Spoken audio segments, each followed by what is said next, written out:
Hello friends, good day. Welcome on board Mariner Reg. International Regulation for Preventing Collision at Sea 1972, in short COLREGS or Rule of the Road, is simple provided you understand it and interpret it correctly. In this COLREGS series, I shall pose real scenarios which would make things much clearer to understand COLREGS in a better way. Rule 13. Overtaking.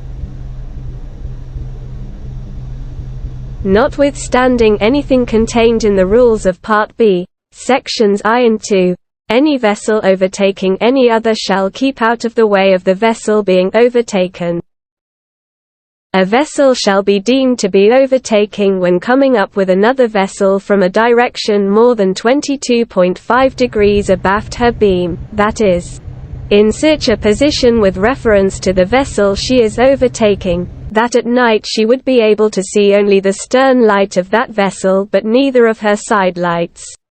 When a vessel is in any doubt as to whether she is overtaking another, she shall assume that this is the case and act accordingly. Any subsequent alteration of the bearing between the two vessels shall not make the overtaking vessel a crossing vessel within the meaning of these rules or relieve her of the duty of keeping clear of the overtaken vessel until she is finally passed and clear.